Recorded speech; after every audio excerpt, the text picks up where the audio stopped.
Super star Mahesh Babu దర్శకధీరుడు SS Rajamouli కలిసి తీస్తున్న SSMB 29 cinema గురించి టాలీవుడ్ లో రోజుకో వార్త వైరల్ అవుతూ ఉంటుంది.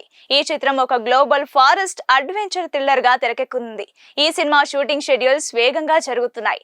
తాజాగా రెండో షెడ్యూల్ పూర్తయిన తర్వాత మహేష్ బాబుకు రాజమౌళి నెల రోజుల సమ్మర్ హాలిడేస్ ఇచ్చారని సమాచారం. రెండో షెడ్యూల్ హైదరాబాద్ లోని అల్యూమినియం ఫ్యాక్టరీలో జరిగింది. ఈ షెడ్యూల్లో మహేష్ బాబు ప్రియాంక చోప్రాలపై ఒక పాటను శంకరపల్లి శివార్లలో సెట్ వేసి చిత్రీకరించారు. షెడ్యూల్ పూర్తయిన తర్వాత మహేష్ కు విశ్రాంతి కోసం నెల రోజుల సెలవులు ఇచ్చారు. ప్రతి ఏడాది మహేష్ బాబు తన ఫ్యామిలీతో సమ్మర్ ట్రిప్ కి వెళ్లడం మనం చూస్తూ ఉంటాం. రాజమౌళి సినిమా ఉన్న కారణంగా ఈ ఏడాది మహేష్ బాబు ఫ్యామిలీ ట్రిప్ ఉండకపోవచ్చు అనుకున్నారు. కానీ రాజమౌళి స్వయంగా సమ్మర్ హాలిడేస్ ఇవ్వడంతో మహేష్ బాబు హ్యాపీగా విదేశాలకు వెళ్లే అవకాశం దక్కింది. గుంటూరు కారం సినిమా తర్వాత ఏడాది ఖాళీగానే ఉన్న మహేష్ బాబు తన లుక్ ను చాలా మార్చుకున్నారు. రాజమౌళి సూచన మేరకు చాలా హెయిర్ స్టైల్స్ ను ప్రయత్నించారు. చివరకు రాజమౌళి ఈ సినిమాలో మహేష్ బాబును ఏ లుక్ లో చూపిస్తాడా అని అభిమానులు ఆసక్తిగా ఎదురుచూస్తున్నారు. మే నెలలో కృష్ణ జయంతి ఉంటుంది. ఆ సమయంలో ఏమైనా సినిమా అప్డేట్ ఉంటుందేమో చూడాలి.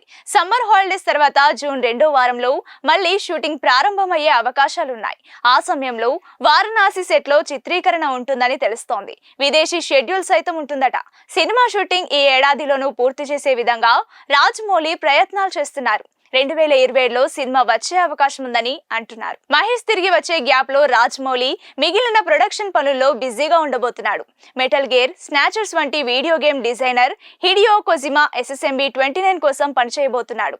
ఎస్ఎస్ఎంబి 29 మూవీలో పిల్లలను ఆకట్టుకునేలా ఓ video game graphic style change scene ని పెట్టాలని అనుకుంటున్నాడట రాజమౌళి. ఇది భారతీయ సినిమా స్థాయిని కొత్త ఎత్తులకు తీసుకెళ్లే ప్రాజెక్ట్ అవుతుందని అభిమానులు పూర్తి నమ్మకంతో ఉన్నారు. ప్రస్తుతానికి ఎస్ఎస్ఎంబి 29 అనే వర్కింగ్ టైటిల్ తో పిలుచుకుంటున్న ఈ చిత్రం బాహుబలి, RRR సినిమాలకు మించి ఉంటుందని భావిస్తున్నారు. చూడాలి మరి ఏం జరుగుతుందనేది.